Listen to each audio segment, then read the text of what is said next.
எல்லாருக்கும் வணக்கம். என் பேர் வந்து ராதாகிருஷ்ணன்.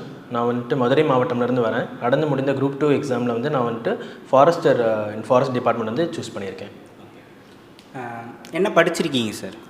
நான் வந்து BE mechanical engineering PSNA college திண்டுக்கல்லில் வந்து கம்ப்ளீட் பண்ணியிருந்தேன். 2019 பாஸ்ட் அவுட். ஜிஎஸ் வந்து நான் ஸ்ட்ராங்காக தான் இருந்தது. ஏன்னா கான்செப்ஷுவல் யூபிஎஸ்சி பொறுத்த வரைக்கும் கான்செப்ஷுவல் கிளாரிட்டி வந்து இருக்கணும். பட் டிஎன்பிஎஸ்சி பொறுத்த வரைக்கும் ஃபேக்சுவல் கிளாரிட்டி வந்து ரொம்ப நிறையா வேணும். நான் வந்துட்டு இங்கிலீஷ் தான் எடுத்திருந்தேன். நான் நிறையா எக்ஸாம்ஸ் இப்போ குரூப் 2 ஆரம்பிக்கிறதுக்கு முன்னாடி வந்துட்டு நான் நிறைய தடவை யூபிஎஸ்சி 3 அட்டம் போயிடுச்சு, குரூப் 1 2 அட்டம் கொடுத்துருந்தேன், ஆஃப்கேட் எழுதினேன், ஆர்பிஐ எழுதினேன், எதுவுமே கிடைக்கல.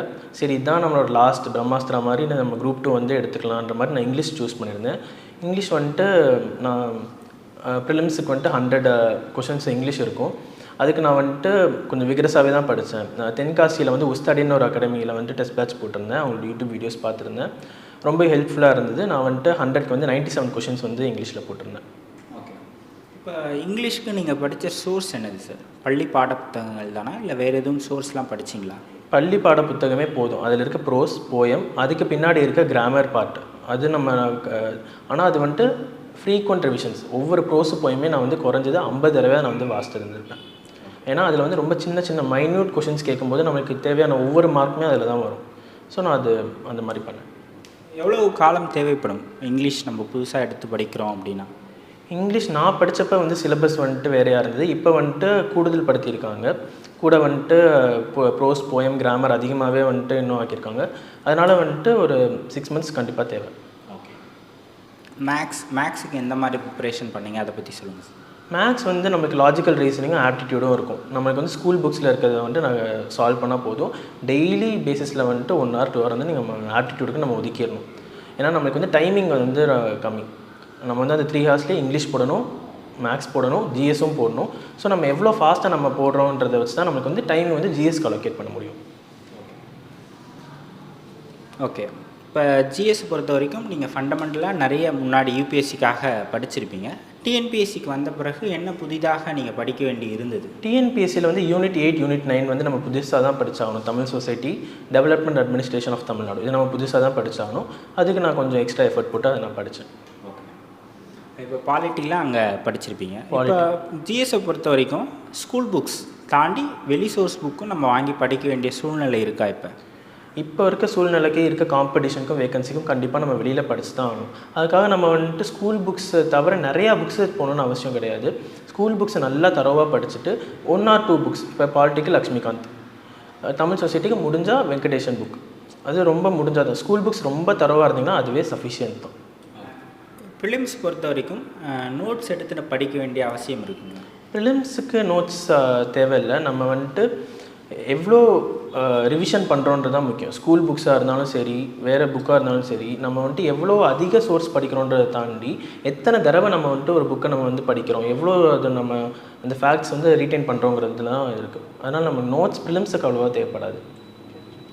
இப்போ நிறைய பேர் என்ன கேட்பாங்கன்னா, நான் வந்து புதுசாக இப்போ தான் நான் காலேஜ் முடிச்சிருக்கேன், புதுசாக நான் வந்து குரூப் 2க்கு படிக்கலாம் அப்படின்னு இருக்கேன், நான் எங்கேருந்து ஸ்டார்ட் பண்ணணும் அப்படின்னு கேட்பாங்க. ஸோ புதுசாக வரவங்க எங்கேருந்து ஸ்டார்ட் பண்ணணும் படிக்கிறதுக்கு? புதுசாக வர்றவங்க வந்துட்டு ஃபஸ்ட் வந்து லாங்குவேஜ் பார்ட் வந்து கம்ப்ளீட் பண்ணிடுங்க.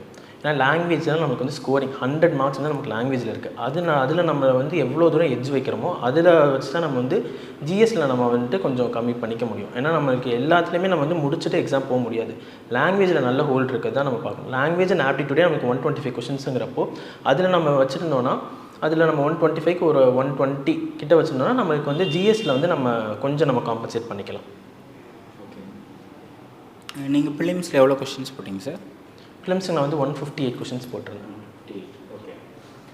இன்னொன்று நான் தெரிஞ்சுக்கணும்னு நினைக்கிறது, இப்போது ப்ரிலிம்ஸ்க்கு நம்ம படிக்கும்போது 2 விதமாக சொல்கிறாங்க படிக்கிறதுல. புரிஞ்சு படிக்கணும், மனப்பாடம் பண்ணி படிக்கிறதுன்ட்டு. இதில் 2மே இருக்குமா இல்லை ஏதாவது ஒன்று நம்ம இது பண்ணி படிக்கணும்? 2மே இருக்கும். நம்ம வந்துட்டு ஃபுல்லாக மனப்பாடம் பண்ணணுன்ற எதுவும் கிடையாது. ஃபுல்லாக புரிஞ்சு படிக்கிற கான்செப்ஷுவல் கிளாரிட்டி யூபிஎஸ்சி மாதிரி கிடையாது. நம்ம 2மே பேலன்ஸ் பண்ணி தான் இது படிக்கணும். நிறையா ஃபேக்ட்ஸ் வந்து நம்ம ரீட்டைன் பண்ணால் மட்டும்தான் நம்மளால் வந்து போட முடியும். சில கொஷின்ஸ் இப்போது யூபிஎஸ்சி ஸ்டாண்டர்டுக்கு டிஎன்பிஎஸ்சியும் வந்துருச்சு. ஸோ நம்ம அங்கே கான்செப்ஷுவல் கிளாரிட்டி வந்து நம்ம தேவைப்படுது. இப்போ நீங்கள் 2த்துக்குமே படிச்சிருக்கீங்க இல்லையா? யூபிஎஸ்சிக்கு படிக்கிறதுக்கும் டிஎன்பிஎஸ்சிக்கு படிக்கிறதுக்கும் என்ன வித்தியாசமாக நீங்கள் பார்க்குறீங்க? 2மே வந்துட்டு மோரார்லெஸ் சேம் தான். பட் நான் அதில் என்ன வித்தியாசம் அப்படின்றப்போ சேம் தான். நமக்கு அங்கே வந்து கான்செப்ஷுவல் கிளாரிட்டி இருக்கணும், அங்கே நெகட்டிவ் மார்க்ஸ் இருக்குது, நம்ம கொஞ்சம் கேல்குலேட்டிவாக கொஷின்ஸ் நம்ம ஆன்சர் பண்ணுற மாதிரி இருக்கும். இதில் வந்து நமக்கு வந்து ஃபேக்ட்ஃபுல் கொஷின்ஸ் டு த பாயிண்ட், என்ன இது, எந்த டேட்டு, எந்த ஸ்கீமு, ஸோ அந்த மாதிரி இது பண்ணுறது தான் டிஎன்பிஎஸ்சி. இப்போ மேக்ஸிமம் வந்து ஸ்கீம்ஸ் ஓரியன்டாக போயிட்டாங்க. அப்போ நம்ம தமிழ்நாடோட ஸ்கீம்ஸ் தெரிஞ்சிருக்கணும், தமிழ்நாடோட ஜாகிரஃபி, தமிழ்நாடு பற்றி நமக்கு எல்லாமே வந்துட்டு தெரிஞ்சிருக்கணும். தமிழ்நாடு ஃப்ரீடம் மூமெண்ட், யார் யார் ஃப்ரீடம் ஸ்ட்ரகிள்ஸ் எல்லாமே நமக்கு வந்து டு த பாயிண்ட் தெரிஞ்சிருக்கணும். இப்போ நிறைய பேர் வந்து என்ன கேட்குறாங்கன்னா, ஒரு எப்படி சொல்கிறது, நான் படிக்க ஸ்டார்ட் பண்ணிடுறேன், அது ரொம்ப எளிமையாக இருக்குது, அது கண்டினியூ பண்ணேன், அதாவது கன்சிஸ்டன்சியாக படிக்கணும்னு சொல்லுவாங்கள்ல, அதுதான் எனக்கு வந்து மிஸ் ஆகுது அப்படின்றத சொல்கிறாங்க.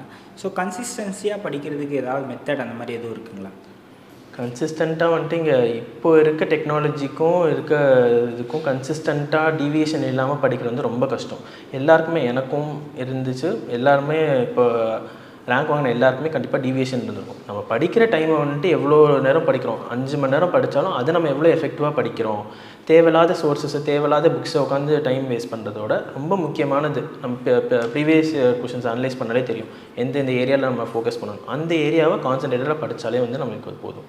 ஓகே. இப்போ ஒரு யூபிஎஸ்சி நிறைய அட்டெம்ப்ட் கொடுத்ததாலையும் ப்ளஸ் குரூப் 1 எழுதின எக்ஸ்பீரியன்ஸில் உங்களுக்கு வந்து அந்த மெயின்ஸ் எழுதுறதுக்கு ரொம்ப யூஸ்ஃபுல்லாக இருந்துச்சோ?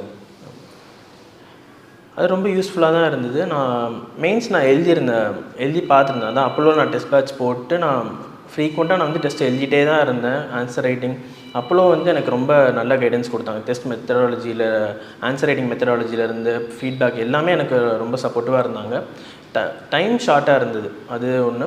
இன்னொன்று என்ன சொல்லணுன்னா, இன்னொன்று செட்பேக் எனக்கு என்ன ஆகிடுச்சு அப்படின்னா, ஒரு குரூப் 2 பொறுத்த வரைக்கும் நம்ம வந்துட்டு 10 மார்க்ஸ் எழுதணும், 15 மார்க்ஸ் வந்து எழுதணும்.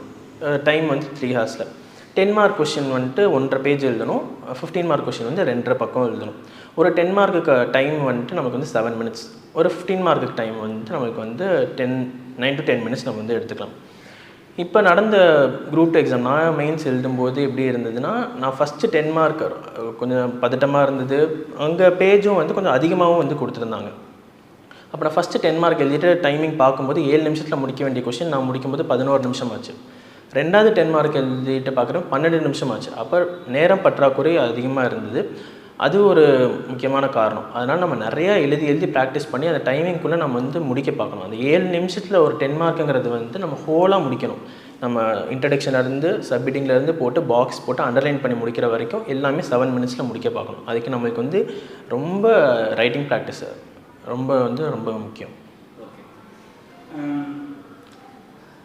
நோட்ஸ் எடுத்தீங்களா மெயின்ஸை பொறுத்த வரைக்கும்? மெயின்ஸுக்கு நான் நிறையா நோட்ஸ் எடுத்தேன் சார். நோட்ஸுங்கிறது வந்துட்டு எலாபரேட்டாக நம்ம வந்துட்டு பக்கமாக எழுதுறது வந்து நோட்ஸ் கிடையாது. நோட் மேக்கிங்கில் அது ஒரு ஸ்டெப்பு. ஃபஸ்ட்டு ஸ்டெப் வந்து நம்ம வந்து எலாபரேட்டாக தான் எழுதி ஆகணும். நம்ம புக்கு படிக்கும்போது வந்துட்டு அப்படியே அந்த புக்கே நம்ம வந்து திருப்பி எழுதுகிற மாதிரி தான் இருக்கும். திருப்பி நம்ம அடுத்த தடவை படிக்கும்போது அதை கட் பண்ணி அதில் பாதியாகும். அடுத்த தடவை நம்ம நோட்ஸ் எடுக்கும்போது அதுலேயும் இம்பார்ட்டண்ட்டாக நம்ம வந்து கீவேர்ட்ஸ் மட்டும், சிலபஸில் இருக்க ஒவ்வொரு வேர்டுக்குமே வந்துட்டு நமக்கு வந்துட்டு ஹாஃப் பேஜுக்கு வந்து கீவேர்ட்ஸ் மட்டும் இருக்கணும். அந்த கீவேர்ட்ஸ் எல்லாத்தையும் நம்ம ஆன்சர் ஷீட்டில் வந்து கொண்டு வந்துடணும். அதுவும் அந்த குறிப்பிட்ட டைமுக்குள்ளே நம்ம கொண்டு வந்துடணும். இதுதான் வந்துட்டு மெயின்ஸோட இது. ஓகே. அப்ஜெக்டிவ், டிஸ்கிரிப்டிவ் இது ரெண்டுத்தில் எது ரொம்ப எளிமையானது அப்படின்னு நீங்கள் நினைக்கிறீங்க? எளிமையானது அப்படின்னு பார்க்கும்போது அப்ஜெக்டிவ் டைப் தான் வந்து எளிமையானது. நம்ம டிஸ்கிரிப்டிவ் வந்து நம்ம எழுத நிறையா கண்டென்ட் இருக்கணும், அதே நேரத்தில் டைமுக்குள்ளே முடிக்கணும், தேவையான பாயிண்ட்ஸ் எல்லாத்தையும் போடணும். ஸோ இது எல்லாமே வந்துட்டு டிஸ்கிரிப்டிவ் பேப்பரில் இருக்குது. அப்ஜெக்டிவ் பேப்பர் நம்ம கையில் இருக்குது. அது நம்ம டிஸ்கிரிப்டிவ் பொறுத்த வரைக்கும் நம்ம செஞ்சால் எவ்வளோ தூரம் எஃபர்ட் போட்டிருக்கோமோ அங்கே எவாலுவேட்டரோட மைண்ட் செட்டுன்ற ஒரு இது இருக்குது. ஆனால் அப்ஜெக்டிவ் டைப் வந்து நம்ம என்ன போட்டிருக்கோமோ கரெக்டாக போட்டால் நமக்கு மார்க், இல்லையா நம்மளுக்கு தப்பு. அதில் நம்மளுக்கு டிஎன்பிஎஸ்சி பொறுத்தவரைக்கும் நெகட்டிவ் மார்க்கும் இல்லை. ஸோ நம்மளுக்கு அப்ஜெக்டிவ் வந்துட்டு எனக்கு நான் கொஞ்சம் ஒரு அப்பர் ஹேண்ட் இருக்க மாதிரி நான் இப்போது இப்போ நீங்கள் வந்து 2 மெயின்ஸுக்குமே செலக்ட் ஆகிருப்பீங்க. ஸோ ஒன்றுத்தை ஃபோக்கஸ் பண்ணுறது பெட்டரா இல்லை ரெண்டுத்துக்குமே படிக்கிறது பெட்டர்? ரெண்டுமே படிக்கிறது தான் சார் பெட்டர். ஏன்றப்போ இப்போ நம்மளுக்கு 2Aக்கு வேறு சிலபஸ் போர்ஷன் இருக்குது, 2க்கு வேறு சிலபஸ் போர்ஷன் இருக்குன்னா நம்ம தனித்தனியாக இது பண்ணி ஒன்றுக்கு ப்ராக்டிஸ் பண்ணி படிக்கலாம். இப்போ இது ரெண்டுக்குமே சிலபஸ் வந்து சேம் தான். அப்போ நம்ம வந்துட்டு இதுக்கு நம்ம படிக்கும்போது வந்துட்டு 2 ஓரியன்டாக, நம்ம டிஸ்கிரிப்டிவ் ஓரியன்டாக படிக்கும்போது நம்ம அதுக்குள்ளே நம்ம ஃபேக்ட் போட்டு எழுதணும் ஒவ்வொரு கொஷனுக்கும். அந்த ஃபேக்ட்டு தான் நமக்கு வந்து அப்ஜெக்டிவ் டைப்லேயும் ரிஃப்ளெக்ட் ஆகும். ஸோ நம்ம ரெண்டுக்குமே சேர்த்து நம்ம பேலன்ஸ் பண்ணி படிக்கிறது தான் வந்துட்டு அட்வைசபிள். ஓகே, இப்போ ரெண்டுத்துக்குமே நம்ம பேலன்சிங்காக படித்தாலும் நம்ம தினமுமே ஒரு 3 மணி நேரம் டெஸ்ட் போட வேண்டியது இருக்கும். மெயின்ஸ் நம்ம டிஸ்கிரிப்டிவ் எழுதுகிறோன்னா ஒரு 20லேருந்து 25 டெஸ்ட்டாவது போட்டால் தான் நம்மளுக்கு ரைட்டிங் ப்ராக்டிஸ் வந்து இது பண்ணும். ஸோ அப்போ இது ஒரு கிளாஷை ஒரு இதுவாகாதா, ஒரு எப்படி சொல்கிறது, ரெண்டுமே ஒன்றுத்தை ட்ரை பண்ணி ஒன்றை பெஸ்ட்டாக பண்ணுறது ஓகேவா, இல்லை ரெண்டும் ட்ரை பண்ணி ரெண்டுமே போயிடுச்சுன்னா அப்படியும் இருக்குல்ல, அந்த மாதிரி அந்த சினாரியோ இல்லை சார். ஏன் நான் அப்படி சொல்கிறேன்னா, அதான் நம்ம இப்போ மெயின்ஸுக்கு நம்ம எழுத போகிறோன்றப்போ நம்ம அந்த ஒரு நாளில் இன்றைக்கி நம்ம வந்துட்டு தமிழ் சொசைட்டி படிக்கிறோன்னா அந்த தமிழ் சொசைட்டி தான் நம்ம வந்து அப்ஜெக்டிவ் ஓரியன்டாகவும் பார்க்கணும். அந்த தமிழ் சொசைட்டியில் இருக்க நம்ம மெயின்ஸ் பார்ட்டில் தான் நம்ம ஆன்சர் ரைட்டிங்கும் எழுதி பார்க்கணும். ஒரு நாளைக்கு நம்ம 3 மணி நேரம் ஃபுல் டெஸ்ட்டு நம்ம வந்து டெய்லி எழுத முடியாது. நம்ம அது வந்து ஃபெட்டிக் ஆயிரும். 3 மணி நேரம் நம்ம எழுதிட்டே இருக்க முடியாது. ஒரு நாளைக்கு வந்துட்டு ஒரு 10 மார்க், அந்த 10 மார்க்குமே நம்ம அப்ஜெக்டிவ் 2Aக்கு என்ன படிக்கிறோமோ தமிழ் சொசைட்டியாக 10 மார்க் வந்து தமிழ் சொசைட்டி. நாளைக்கு நீங்கள் பாலிட்டி படிக்கிறீங்களா, ஸோ பாலிட்டியில் வந்து ஒரு 10 கொஷின் வந்துட்டு 10 மார்க் எழுதி பாருங்கள். ஸோ அதுதான் இது பண்ண முடியும். நம்ம இது போயிடும் அது போயிடும் அந்த மாதிரி நம்ம இது நினைக்க முடியாது. இப்போ நம்ம ப்ரிலிம்ஸ்க்கு படிக்கிறதுக்கும் மெயின்ஸ்க்கு படிக்கிறதுக்கும் என்ன வித்தியாசம்? ஒரே மாதிரியான இப்போ பாலிட்டி அங்கேயும் படிக்க போகிறோம், இங்கேயும் படிக்கிறோம். அதுக்கு படிக்கிறதுக்கும் இதுக்கு படிக்கிறதுக்கும் என்ன வேறுபாடுங்க? வேறுபாடு ரெண்டுக்குமே ஒரே சிலபஸ் தான் நம்ம படிக்க போகிறது. அதில் நம்மளுக்கு வந்துட்டு கொஷின் இருக்கும், 4 ஆப்ஷன் இருக்கும். நம்ம அதை பார்க்கும்போது எங்கேயோ படித்த ஞாபகத்தில் நம்ம கரெக்டான ஆப்ஷன் போடுறதுக்கான வாய்ப்பு அதிகம். ஆனால் இங்கே நம்ம வந்து எல்லா ஃபேக்ட்டுமே நம்ம ரீட்டைன் பண்ணணும், சப்ஹெட்டிங் போடணும். அப்போ நம்மளுக்கு வந்து நிறையா ரைட்டிங் ப்ராக்டிஸ் ப்ளஸ் அதை ரீட்டைன் பண்ணுற பவரும் வேணும். அதுதான் நம்ம வித்தியாசமாக பார்க்குறோம். ஓகே, இப்போது எப்படி சொல்கிறது, ஒரு 12 கேள்விகள் சொன்னீங்க இல்லையா, அப்போ நம்மளுக்கு யோசிக்க கூட நேரம் இருக்காது. அதில் ஒரு பாயிண்ட்டை நம்ம யோசித்து எழுத கூட நம்மளுக்கு நேரம் இருக்காது. தொடர்ச்சியாக நம்ம எழுதிக்கிட்டே இருக்கணும். அப்படின்னா நம்மளுக்கு வந்து எல்லாமே டக்குன்னு ஞாபகம் வரணும். ஒரு நம்ம எடுத்து வச்சோம்னா நம்ம எழுத போகிறது டக்குன்னு போயிட்டே இருக்கணும். அப்போ தான் அவ்வளோ ஃபாஸ்ட்டில் எழுத முடியும். ஸோ அது ஒரு டிஃபிகல்ட்டான ப்ராசஸாக இருக்குமோ நம்ம அந்த 3 மணி நேரம் நம்ம கடக்கிறது. 3 மணி நேரம் கடக்கிறதுங்கிறது வந்துட்டு நம்மளுக்கு ஒரு ஃப்ராக்ஷன் மாதிரி கடக்கும். நம்ம பெண்ணை எடுக்கிறது மட்டும்தான் நம்மளுக்கு வந்து ஞாபகமே இருக்கும். அந்தளவுக்கு நம்ம ரிகரஸான ரைட்டிங் ப்ராக்டிஸ் இருக்கணும். ஒரு கொஷின், அந்த கொஷினில் வந்துட்டு எந்த ரூட் வேர்டு என்ன கேட்குறாங்கிறத கரெக்டாக அட்ரஸ் பண்ணணும். அதை அட்ரஸ் பண்ணும்போது வந்து நம்ம அதுக்காக தான் நான் நோட் மேக்கிங்கில் வந்து நான் சொன்னேன் கீவேர்ட்ஸ் முக்கியம். அந்த கொஷின் பாலிட்டியில் இப்போ இந்த டாப்பிக்கில் கேட்குறாங்கன்னா அந்த டாப்பிக்கில் இருக்க அந்த 10 கீவேர்ட்ஸும் நம்ம ஞாபகம் வரணும். அதை நம்ம வந்து நீட்டாக ப்ரெசென்ட் பண்ணிடணும். அதுதான் அந்த டைமுக்கு நம்மளால் பண்ண முடியும். இதில் ஹேண்ட் ரைட்டிங்கோ இல்லை ப்ரெசன்டேஷனோ ஒரு ரோல் ப்ளே பண்ணுதுங்களா மெயின்ஸ்? கண்டிப்பாக hand writing presentation plays and major role. அதை நான் சொல்லுவேன். கண்டென்ட்டுக்கு மேலே நம்ம அப்பர் ஹேண்டாக இருக்கிறது வந்து நான் வந்து hand writing and presentation structuring. எனக்கு அது எப்படி வந்ததுன்னா நான் அப்போலோட டெஸ்ட் மெத்தடாலஜி மூலமாக தான், எனக்கு ரைட்டிங் மெத்தடாலஜி கிளாஸ் மூலமாக எனக்கு அது சாத்தியமாச்சு. ஓகே, இப்போது இப்படி கேட்குறேனே, ஒரு இன்ஸ்டியூட்டில் நம்ம படிக்கிறோன்னு வைங்களேன், இன்ஸ்டியூட்டில் ஒரே மெட்டீரியல் தான் எல்லாருக்குமே கொடுப்பாங்க. ஓகேங்களா? நீங்கள் ஆன்லைனில் சோர்ஸ் எடுத்து படித்தாலுமே எல்லாமே ஒரே மெட்டீரியல் தான். இப்போ ஒரு ஃபேக்டாக ஒன்று ஹிஸ்ட்ரியாக ஒன்று எடுத்திங்கன்னா அது ஒரே இது தான். இப்போ எக்கனாமிக்ஸ் இல்லை வேறு சயின்ஸ் ரிலேட்டடாக எடுக்கும்போது தான் கரண்ட் அஃபேர்ஸை நம்ம ஆட் பண்ணுற மாதிரி இருக்கும். இப்போ மற்றவங்க பேப்பரை விட நம்ம பேப்பரை வித்தியாசப்படுத்துறதுக்கு நம்ம என்ன பண்ணணும்? கண்டிப்பாக வித்தியாசப்படுத்தி காட்டணும். ஏன்னா எல்லாருமே வந்து ஸ்டாண்டர்டாக ஒரு மெட்டீரியல் தான், இன்ஸ்டியூட் மெட்டீரியல் தாண்டி ஒரு புக்கு நம்ம வந்து எஸ்சிஆர்டி புக்ஸ் தான் நம்ம ஃபோக்கஸ் பண்ணுறோம். அப்போ நம்ம ஆன்சர் வந்துட்டு அது ஓரியன்டாக தான் இருக்கும். அப்போ ஒவ்வொரு கொஷினுக்கும் கூடுற அந்த ஒவ்வொரு மார்க் தான் வந்து நம்மளுக்கு வந்து ஆட் ஆனே. அப்போ அந்த ஒரு மார்க் அரை மார்க்குக்கு நம்ம வந்துட்டு நம்ம யூனிக்காக காட்டணும். நான் ஃபார் எக்ஸாம்பிள் என்ன சொல்கிறேன்னா, 2 மெயின்ஸில் ஃபஸ்ட் கொஷின் வந்து பாளையக்கார ரிவோல்ட் பற்றி கேட்டிருந்தாங்க. எல்லாருமே வந்துட்டு இயர் போட்டுருவாங்க, ஆர்டராக எழுதிடுவாங்க. நான் எக்ஸ்ட்ராவாக என்ன பண்ணேன்னா தமிழ்நாடு மேப் போட்டு பாஞ்சாலங்குறிச்சி இங்கே இருந்துச்சு, அதே மாதிரி சிவகங்கை இங்கே இருந்துச்சு. ஸோ அது ஒரு பாக்ஸ் போட்டு இது பண்ணுறப்போ கூட ஒரு மார்க் நம்மளுக்கு வந்து எக்ஸ்ட்ரா வரும். அது எல்லாருமே பண்ணுவாங்களான்னு தெரியாது. அந்த மாதிரி ஒரு சின்ன விஷயங்கள், மேப் போடுறது, டைம்லைன் போடுறது, நம்ம பாக்ஸ் கண்டென்ட்டில் முக்கியமான ஃபேக்ட் போட்டு ஹைலைட் பண்ணி காட்டுறது. ஸோ இதெல்லாம் வந்துட்டு நமக்கு வந்து ஒரு ஸ்பெஷல் ஆட் ஆன் தான். அதில் கிடைக்கிற ஒவ்வொரு மார்க் தான் வந்து நம்மளுக்கு வந்துட்டு ரேங்க் முன்னாடி கொண்டு போகிறோம். ஓகே, இந்த படிக்கிற காலகட்டங்களில் நிறைய நேரங்களில் விட்டுட்டு போயிடலான்னு கூட தோணியிருக்கும். அதை விட்டுட்டு போகாமல் நமக்கு முடிச்சுட்டு தான் போகணும் அப்படின்னு இருந்ததுக்கான இன்ஸ்பிரேஷன் என்ன சார்? அந்த படிக்க வேணான்னு விட்டுட்டு போகிறதுக்கு வந்து நானே லைவ் எக்ஸாம்பிள் தான். நானே 2 தடவை நான் வீட்டுக்கு போயிட்டேன் நான் படிக்கலைன்றது. அதுக்கான இன்ஸ்பிரேஷன் வந்துட்டு என்னோடய சீனியர்ஸ் அண்ட் என்னோடய ஃப்ரெண்ட்ஸ் தான், கூட இருக்க ஃப்ரெண்ட்ஸ் தான். உனக்கு என்னன்னாலுமே வந்துட்டு கண்டிப்பாக உனக்கு ஒரு சர்வீஸ் வந்து கிடைக்கும், நீ தைரியமாக படி, விட்டுட்டு போகாதுன்ட்டு நான் வீட்டுக்கு போனோன்னே என்னை திருப்பி கூப்பிட்டு வர வந்தது வந்து என்னோடய ஃப்ரெண்ட்ஸ் தான். குரூப் 2 ப்ரிலிம்ஸுமே நாங்கள் வந்துட்டு 4 பேரை சேர்ந்து தான் வந்துட்டு படித்தோம். ஏன்னா யூபிஎஸ்சி படிச்சுட்டு டிஎன்பிஎஸ்சி ட்ரான்சிஷன் ஃபேஸ் வந்து ரொம்ப ஒரு டஃப்பான ஃபேஸ். அங்கே கான்செப்டாக படித்து அந்த மாதிரி வர்றது. டிஎன்பிசிங்கிறது வந்துட்டு ஒரு ஃபேக்ட் டு த பாயிண்ட். நான் வந்துட்டு இந்த ஃபேக்ட் நான் வந்து சொல்லணும், இந்த ஊர், இந்த வருஷம், இந்த டேட்டு, இந்த டைம். ஸோ இது இவ்வளோ இது வரும்போது நம்ம ரெக்கரண்ட்டாக நம்ம படிக்கிறது ஒரு விஷயம். அதை விட எஃபெக்டிவாக இருக்கிறது வந்து டீம் ஒர்க்காக 4 பேர் சேர்ந்து ரேபிட் ஃபயர் கொஷின்ஸ் கேட்குறது.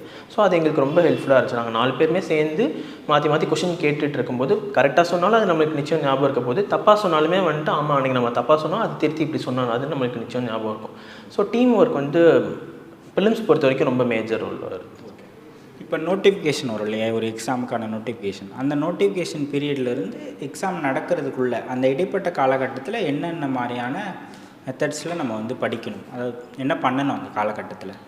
அந்த காலத்து ஃப்ரம் நோட்டிஃபிகேஷன்லேருந்து ப்ரிலிம்ஸ் வரைக்கும் நம்ம வந்துட்டு நம்ம மெயின்ஸ் பற்றி நம்ம யோசிக்க முடியாது. நம்ம வந்து பட் படிக்கும்போது நம்ம மெயின்ஸ் ஓரியன்டாக தான் படிக்கணும். நம்ம வந்து ஸோ பாயிண்ட்டாக நம்ம எடுத்து வச்சு அந்த பாயிண்ட் தான் நம்ம அங்கே மெயின்ஸ் பாயிண்ட்டில் நம்ம போட்டு எழுத போகிறோம். முக்கியமான பாயிண்ட்லாம் நோட் பண்ணிக்கிட்டே வரணும். ஃப்ரீக்வெண்ட்டாக நம்ம இங்கே வந்து கொஷின் சால்வ் பண்ணணும். பிஒய்க்யூஸ்லேருந்து இன்ஸ்டியூட் கொஷின்ஸ்லேருந்து நம்ம வந்து நிறையா கொஷின் சால்வ் பண்ண தான். ஏன்னா இப்போ டிஎன்பிஎஸ்சி ஸ்டாண்டர்ட் வந்து நிறையாவே மாறிடுச்சு. முன்ன மாதிரி வந்துட்டு ஜஸ்ட் ஒன்லைனர் கொஷின் கிடையாது, நிறையா சென்டென்ஸ் பேஸ்டு கொஷின் வருது. யூபிஎஸ்சி மாதிரி இது வந்துட்டு நமக்கு 100 கொஷின்ஸ் கிடையாது, 200 கொஷின்ஸ். ஸோ நமக்கு வந்து டைமிங்கும் வந்துட்டு பாதிக்கும். ஜஸ்ட் ஒரு பாயிண்ட்டு ஒரு ஃபேக்ட் இந்த மாதிரி கொஷின் இருந்தனா டைமுக்கு முடிக்கலாம். ஒவ்வொரு கொஷினுமே 3 ஸ்டேட்மெண்ட் இருக்குது. ஸ்டேட்மெண்ட் பேஸ்ட் கொஷினாக நமக்கு வந்து டைம் ஆகும். ஸோ நம்ம அதில் நம்ம கொஷின் சால்வ் பண்ண நம்ம டைமிங்க்கு முடிக்க முடியும். ஓகே, செப்டம்பர் 28 வந்து ப்ரிலிம்ஸ் எக்ஸாம் நடக்குது. அது எழுதக்கூடிய ஆஸ்பிரண்ட்ஸுக்கு உங்களுடைய மெசேஜ் என்ன சார்? நல்லா ப்ரிப்பேர் பண்ணுங்கள், நிறையா பிவிக்யூஸ் சால்வ் பண்ணுங்கள். கண்டிப்பாக வந்துட்டு உங்களுக்கு கிடைக்க வேண்டியது வந்துட்டு இவ்வளோ தான் வேகன்சி, அவ்வளோதான் வேகன்சி, இங்கிலீஷ் தமிழ் எதுவுமே யோசிக்காதீங்க. 600 வேகன்சிஸில் உங்களுக்கு தேவை ஒரு சீட். அந்த ஒரு சீட் உங்களுக்கு வந்து கண்டிப்பாக வந்துட்டு ஹார்ட் ஒர்க் போட்டிங்கன்னா அது உங்களுக்கு கண்டிப்பாக கிடைக்கும். All the best.